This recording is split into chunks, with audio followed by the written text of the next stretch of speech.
The cheapest life in Nigeria is the life of Onigbo. Yes, not even Amajiri. How many Amajiris are they eating? How many Amajiris are sitting at home on Monday?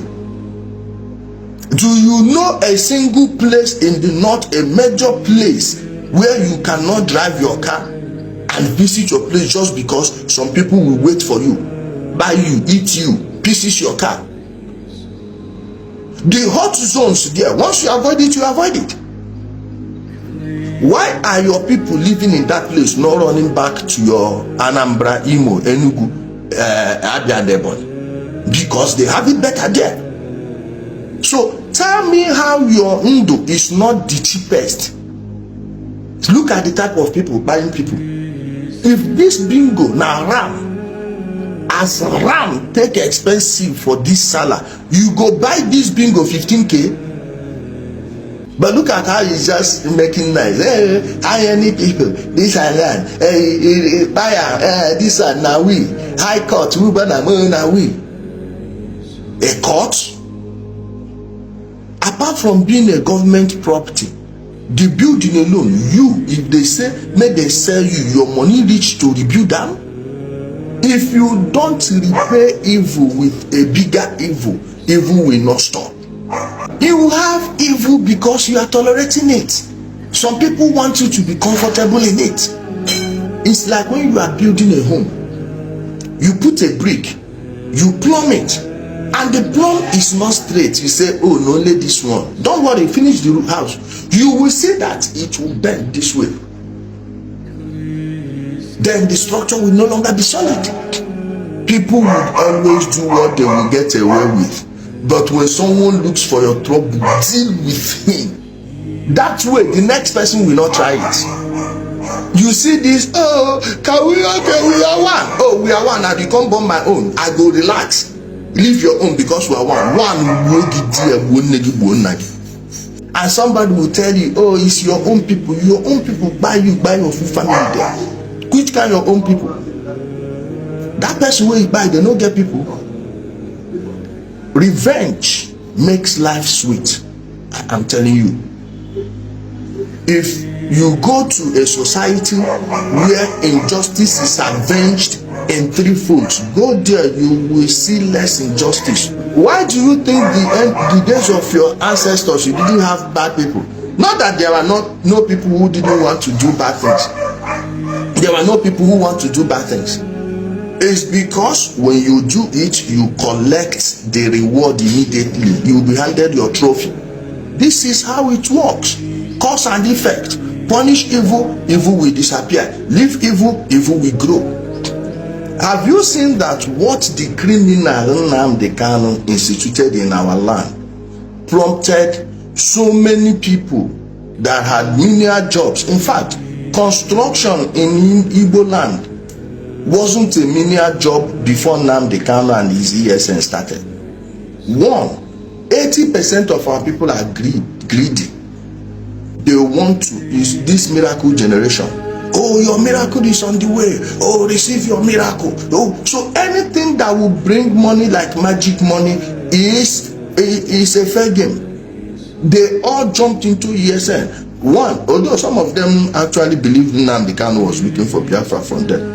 Then when they got there, saw the type of money they are making from it, the bingos that don't know what's going on, they will be using them as cannon fodders, funneling them into the recycling machine. Then these ones that know exactly what's going on, you will see them going to use those guns to rob vehicles, kidnappings, everything. This is exactly what is going on. Imagine these guys now. If Nnamdi Kanu had not set up this is ESN and people are still building homes, do you know how many homes most of them will have completed? But Nnamdi Kanu destroyed not just the lives of Ndi Igbo, the main economy. What was driving the Igbo local economy was not industries. Everybody went into importation. No more industries, no job. And the only thing that was creating job was construction. And when they were doing this, they were formidable. Oh, only formidable. but they don't catch him. See, if you see him, but if you see this face, you know, say he don't use him eye see him grave. He don't see him grave, and they be like say na police hola. Na police, all these people wey police they arrest for Imo State, I know they trust that kind of arrest. If na DSS hold that person, you know say this one no dey go anywhere. Imprisonment or recycling straight. Recycle all these MFers, all these umu bingo, umu koko, and the people in the communities who are supporting them, they believe that these are umu chineke, they will bring us Biafra. Biafra, the Onyendu has spoken. We dey formidable. Most of you destroyed your communities because of this nonsense. See, I'm now these ones now they can't want to fight Nigeria. So if we did not come out in 2020 to oppose this atrocity, by now they would have drawn a serious war upon you. People will be hiding. They will be calling, UN aid agencies. They will use the opportunity to penetrate your land, no worse where. Then still use their old contacts of slavery, the people that like 40 years you've not come out from it. You think this one will? No, until you people start eliminating these criminals from your place, this will not stop. It will not end. You will become perpetual slaves in your own land. Go to the other parts of Nigeria. Even the southwest you people are running to. Is there any major road there that have not been improved upon? Nobody can fix Nigeria. Everybody go and fix your home. When every home, every local government is fixed, the whole Nigeria will be fixed. Your depression, you know where it's coming from. But most of you, because you don't want to break the tribal barriers and see the truth for what it is. When it started, people were shouting Fulani herdsmen. Oh, I see them now. Now the Fulani herdsmen, all of you that contributed your money to this Nnamdi Kanu scam, you contributed to what is happening in your place. Many people, their businesses gone. And this thing started from the church. I remember those days. Mostly Catholics. I'm referring to those your leaders, because this problem you see in Anambra today, the Catholic Church is 100% responsible for it. Those politicians that are keeping quiet while using these boys from behind are also attending your churches. Check Peter Obi, for instance. How many times did they ask him questions about this ESM? What did he say? They are peaceful people. Oh, they are agitators. They need to be called around the table. Call who around the table? Agitators. What are they agitating? He will not weigh in on this issue. He will not.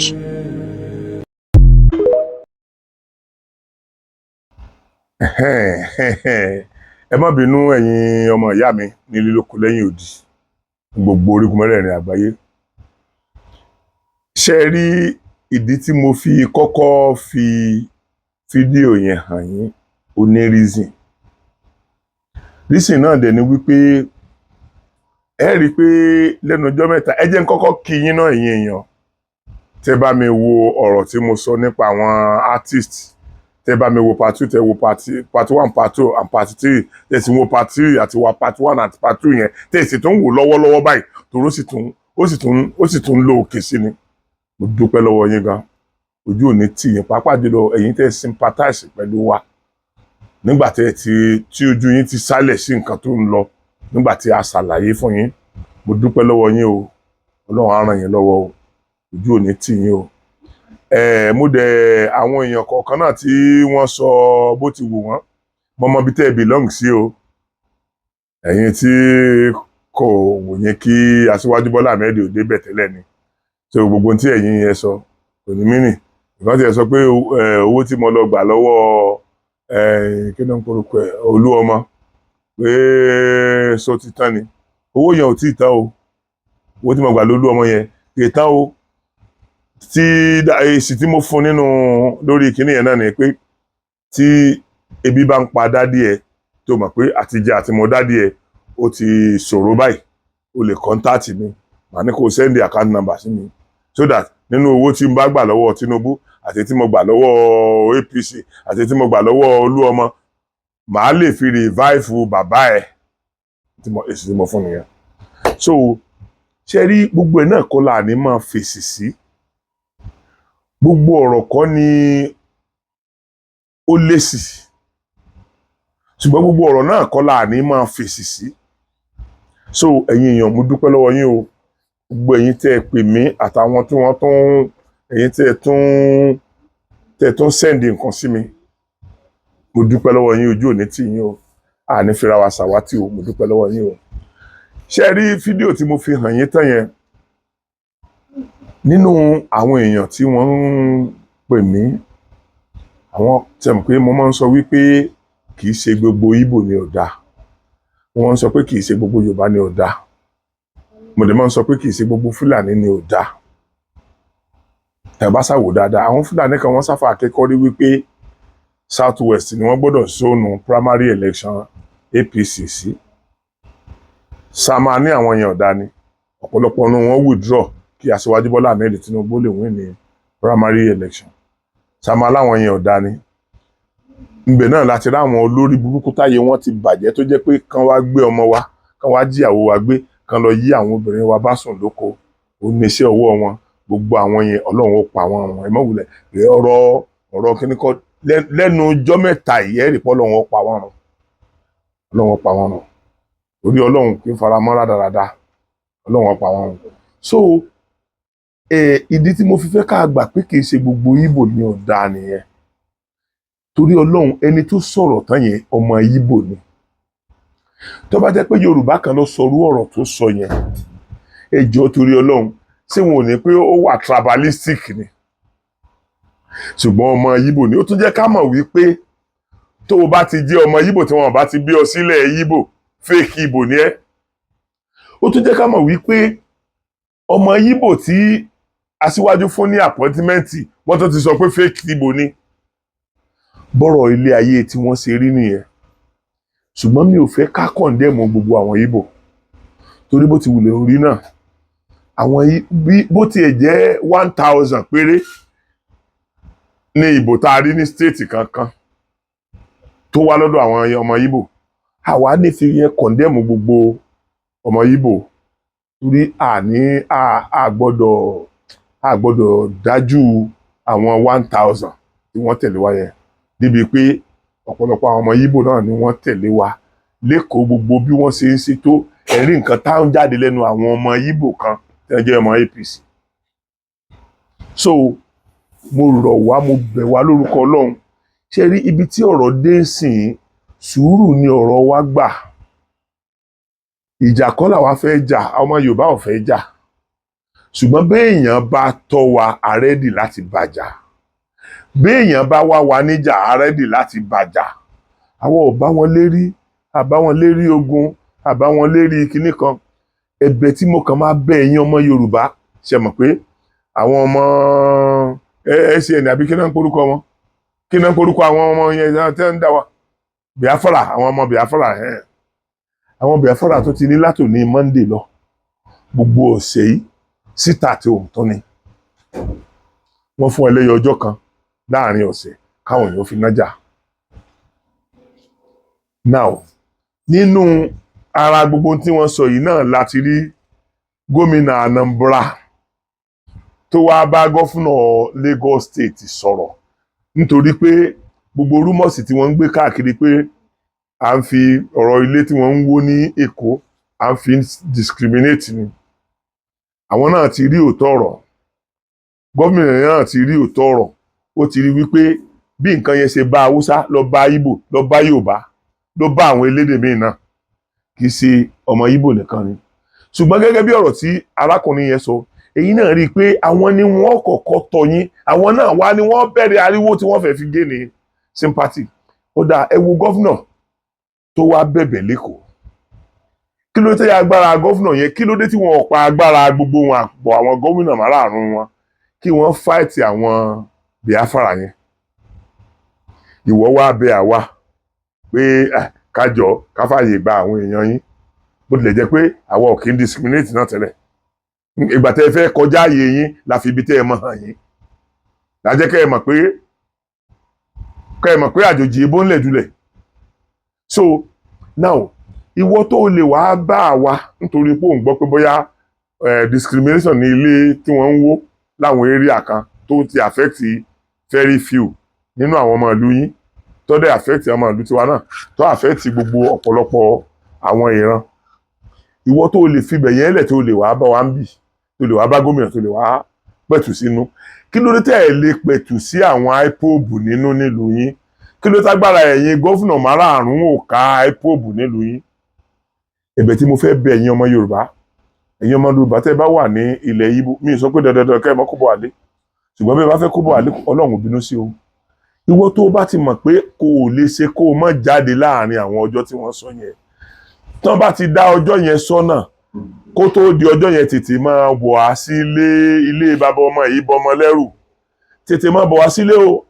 Àwọn tí wọ́n ń pa ọmọ ìyá wọn tí wọ́n kún wèlewèle tí wọ́n tó ń jẹ ibẹ̀ gbọ́n tí ọmọ ìyá wọn ló sọ̀rọ̀ sí pé wọ́n tó ń jẹ èèyàn yẹn, pé wọ́n tó ń jẹra wọn sí bọ́mọ ìyá wọn lẹ́ntẹ́ gbọ́rọ̀ tán lẹ́nu ọ sàsọ pé wọ́n ń jẹra wọn lóbi bá ti ìgbà tẹ́mi ti ń sọ sẹ́yìn ìgbà kan ẹ máa ń rò pé rọ́ ni. So àwọn tí wọ́n ń para wọn tí wọ́n ń jẹra wọn, so ìwọ tó wájú ọmọ Yorùbá tàbí ọmọ ìlú míì tó wá wà ń bẹ̀ tó wá ṣàyọjú hàn wọ́n pa ohun tí ẹnìkan kan ò tiẹ̀ nímọ̀ pé wọ́n pààyàn. So ẹ jọ̀ọ́ torí Ọlọ́run, ẹ̀mí ọmọ Yorùbá ó ṣe pàtàkì sí mi. Ọlọ́run Elédùmarè kò ní jẹ́ ká bógun lọ. Ọlọ́run ní jẹ́ ká bógun lọ. Àwọn kan ń sọ̀rọ̀ náà, èmi náà ti sọ̀rọ̀ sẹ́yìn nípa ọ̀rọ̀ àwọn Kìrìsìtẹ́nì. Ẹ rí i pé kì í ṣe ti Kìrìsìtẹ́nì nǹkan mo sọ̀rọ̀ àwọn aláìdáa tó wà nù Kìrìsìtẹ́nì, mo sọ̀rọ̀ àwọn aláìdáa tó wà nù Mùsùlùmí, mo sọ̀rọ̀ àwọn aláìdáa tó wà nù ẹlẹ́sìn àbáláyé. Ṣùgbọ́n ìyapa ti wá fẹ́ dé, kíní yẹn ti ń pín wa níyà púpọ̀. Ọ̀pọ̀lọpọ̀ ọmọ Yorùbá ló jẹ́ Mùsùlùmí tó dẹ̀ fẹ́ Ìgbò lóbìnrin. Ọ̀pọ̀lọpọ̀ ọmọ Yorùbá ọ̀pọ̀lọpọ̀ ọmọ Ìgbò lọ́kùnrin ló fẹ́ Yorùbá lóbìnrin. So a ti wọnú ara wa, ẹ jẹ́ ká wá protect ara wa ni, a ti wọnú ara wa. Ṣé ibi tẹ́ ti mọ̀ pé kò yẹ kí ọ̀rọ̀ ẹlẹ́lẹ́sìn ẹ má jẹ́ ó dá wàhálà láàrin wa. Kì í ṣe gbogbo àwọn Christian ni wọ́n kọjú agan sí ilẹ̀ Yorùbá, torí gbogbo ẹni tó bá ti ń dìtẹ̀ pé kí Bọ́lá mọ́ wọlé ńgbà yẹn ilẹ̀ Yorùbá náà kọjú agan sí. Kì í ṣaṣíwájú, ilẹ̀ Yorùbá ni wọ́n hate. So ẹ wá jẹ́ ká wò ó wò wípé báwọn kan ṣe ń campaign ní chọ́ọ̀chì wọn tó yẹn, àwọn kan náà jáde tí wọ́n sọ dáadáa nípa wa, tí wọ́n jẹ́ kí tí wọ́n neutralize discrimination yẹn. Ṣé bí bàbá tẹ̀ ń wò yìí náà, ṣé bí Christian ni, bí pastor ni, ẹ wò. Around called 7 mountains that the church must take over entertainment, take over politics, take over government. And that is why the confusion that happened during the election happened. That confusion exposed the church. All these false prophets that paraded themselves all over Nigeria, they started by saying Tinubu will not win. Then after they declared him winner, they now say he will not be sworn in. They now say on the day of swearing in, he will be arrested. And Obasanjo has prepared soldiers to take over government. Nonsense. Even their minds is corrupted. And that is why we keep saying, calm down, let's teach you Bible. You call us heretics. Let ignorance disgrace you before the world. Some churches fasted and prayed for Tinubu to die. The man is your commander-in-chief. Deal with that. That's how when Buhari entered office, a lot of Christians began to say he will die. They even said when he went to outside the country that he will not come back alive. Christians, churches, that he will die. The man did 8 good years and went home younger than when he became president, to show that the Lord is upright and there is no unrighteousness in him. God is not a killer.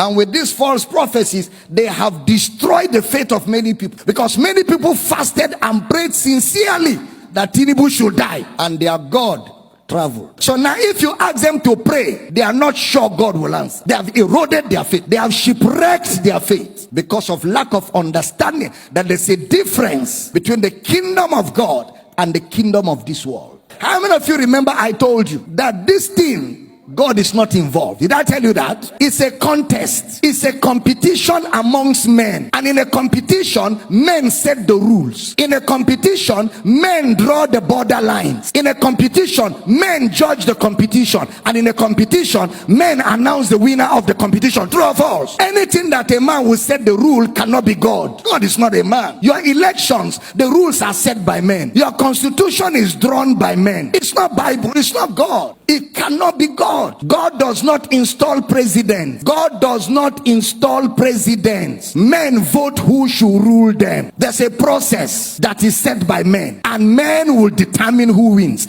and men will announce. Didn't you go to school? It is called a democracy. What is a democracy in social studies? Government of the people, for the people, by the people. How did you bring God in?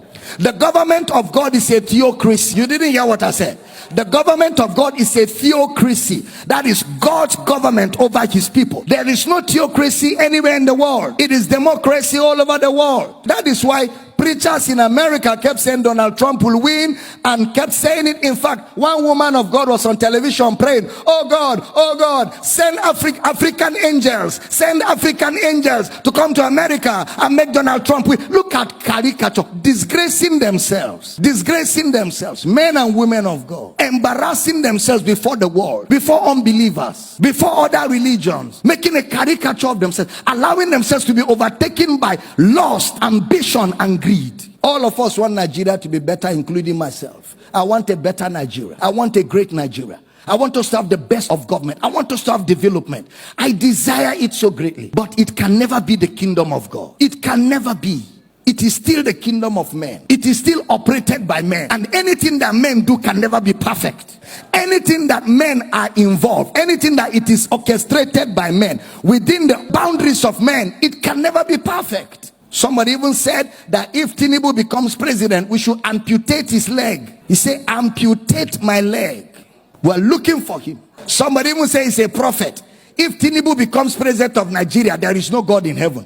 Look at that charlatan. That's a charlatan. That's what? A charlatan. Some churches, even pastors, stood on the pulpit and said, vote for this man. This man is the will of God. Let's fast and pray. How can a pastor be partisan?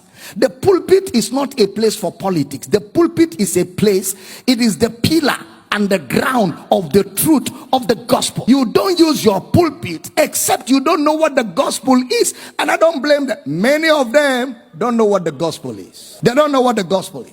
There's a theology. Serinka. Bàbá tẹ́ wò yẹn, mo ti ju àwọn fídíò wọn kan sẹ́yìn kó tó di pé a ṣe election o. Kì í ṣe àkọ́kọ́ tí màá kọ́kọ́ upload fídíò bàbá yìí nìyí o.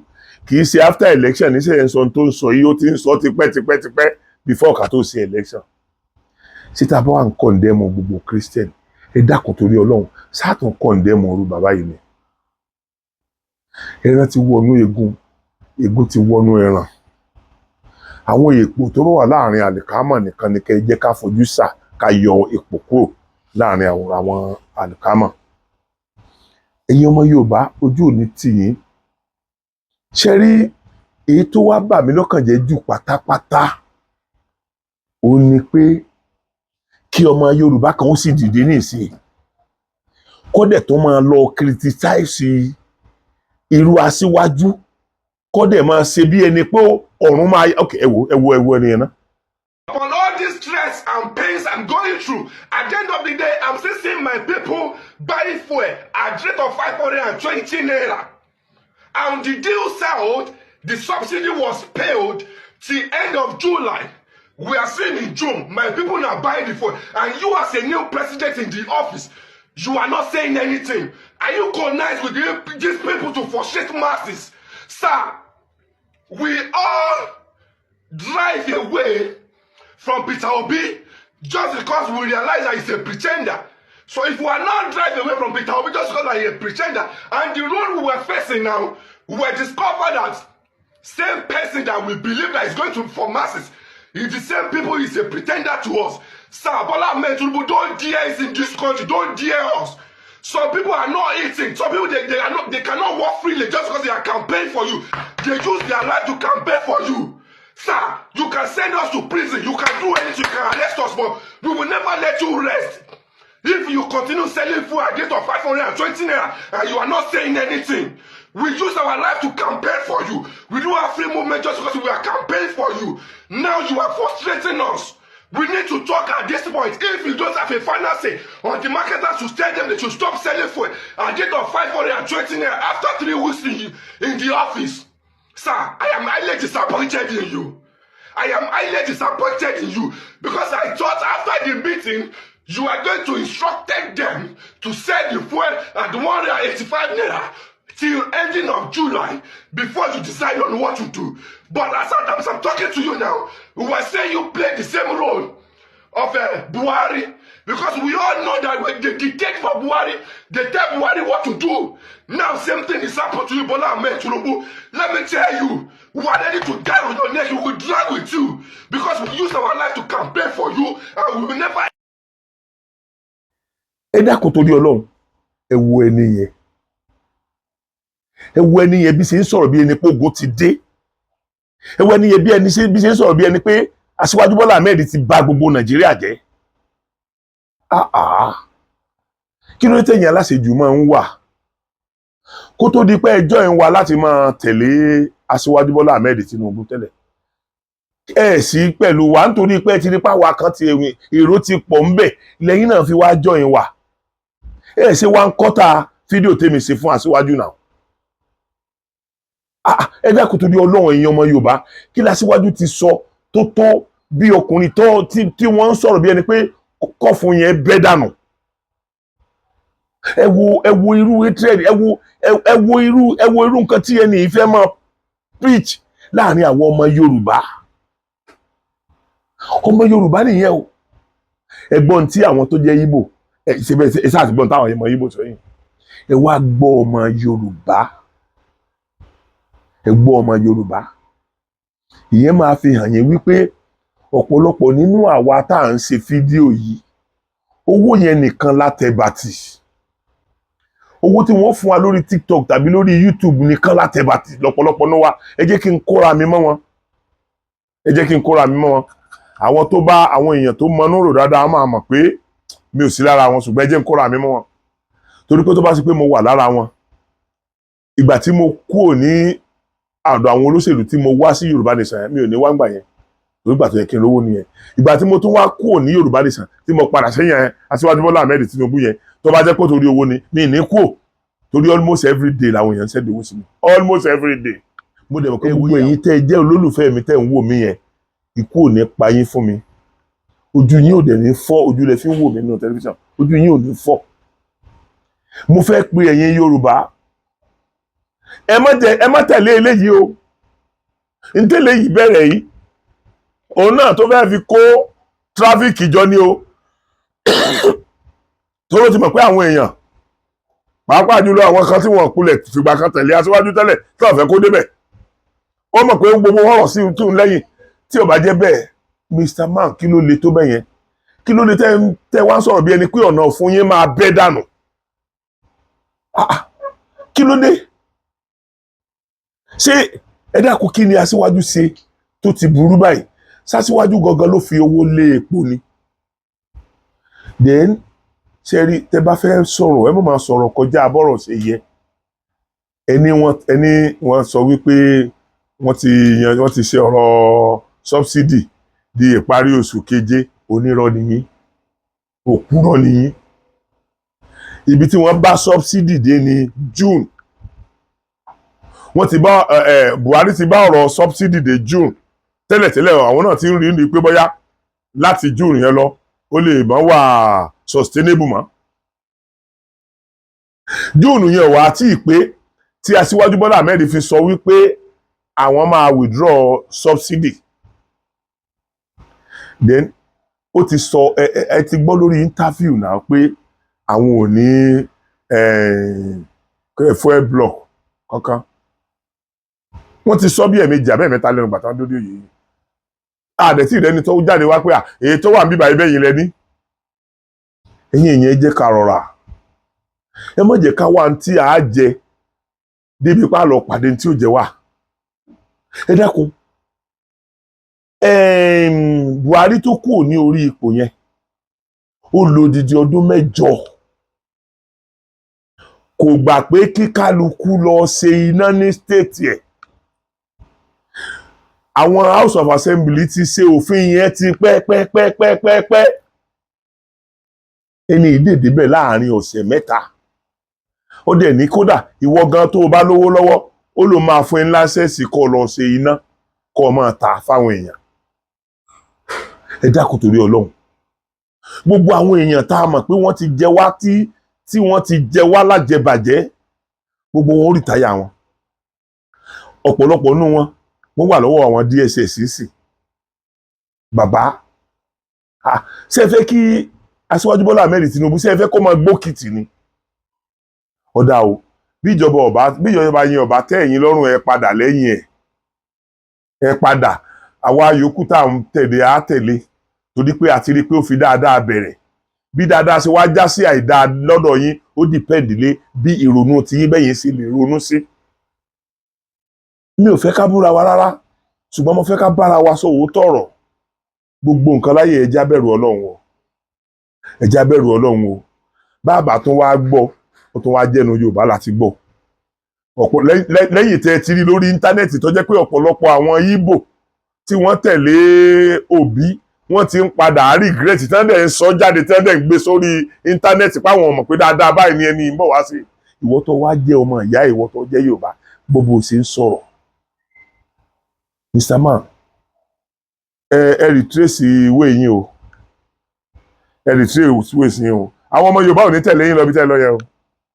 Mo mọ̀ pé ẹ lè ráwọn pẹ́pẹ́pẹ́ àwọn tí wọn ò dùn sí Kásíwájú wá sí ààrẹ. Ẹ lè rú àwọn pẹ́pẹ́pẹ́ yẹn kan tẹ̀lé yín o. But àwọn ọmọ Yorùbá ti gbọ́n sí o.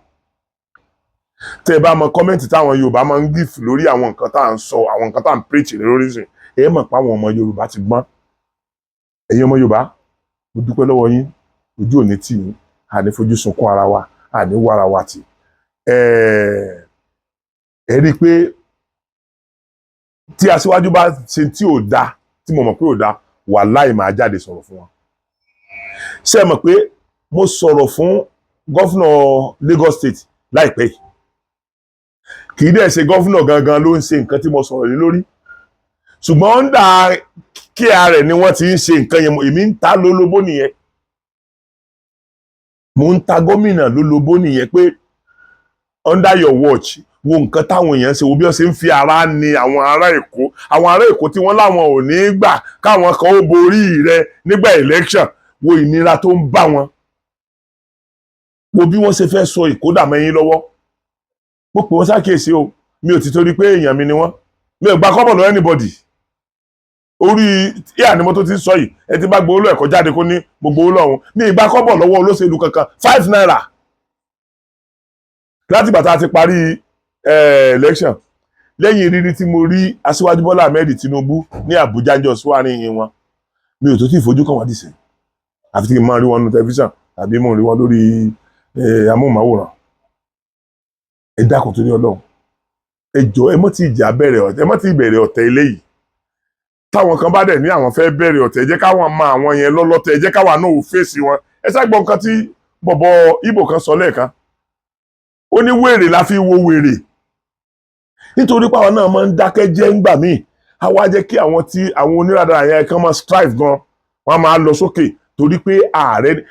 Ìgbà kan wà tí mo máa ń blame àwọn èèyàn pé àyín tẹ́ ẹjọ́ lólùfẹ́ mi tẹ́ bá rí pé àwọn èèyàn kọ rádaràdá sí orí kọ́mẹ́ǹtì mi, kí ló dé nígbà tẹ́yọ ẹnìkan bá kọ rádaràdá téèyàn bíi mẹ́wàá bá láálé ẹ̀ pé so ṣé wọ́n ń rorí sá, so mọ nǹkan tó ń sọ, ẹ rí i pé next one kò ní kọ nǹkan bẹ́ẹ̀ mọ́. Ṣùgbọ́n àwa tó dùn mọ́ gan, àwa ọkàn wo á dẹ̀ fi ìdùnnú wa hàn, à ní sọ̀rọ̀ lórí ẹni tó ń kọ̀ǹdẹ́mù nǹkan yẹn. So ẹ jọ̀ọ́ torí Ọlọ́run èèyàn ọmọ Yorùbá, mo bẹ̀ yín, ọ̀nà sì jìn o, ọ̀nà sì jìn o. N táwa mọ̀ pé ọmọ Yorùbá wà chief nínú ìjọba yìí kì í ṣe gbogbo tá a lè máa sọ síta. Nǹkan táwa mọ̀ pé ọmọ Yorùbá wà chief nínú ìjọba tó wà nílẹ̀ yìí kò tí ì ṣe máa sọ́ta. Yorùbá ni IG báyìí, Yorùbá ló wáyé di custom. ẹnìkan tó wá ń bú Aṣíwájú Bọ́lá Ahmed Tinubu. Ẹ dákun ṣé ẹ wò mí fẹ́ búyàn ṣùgbọ́n ẹ retrace wé yín o. Ọlọ́run ló máa lò ní kó bá yín o.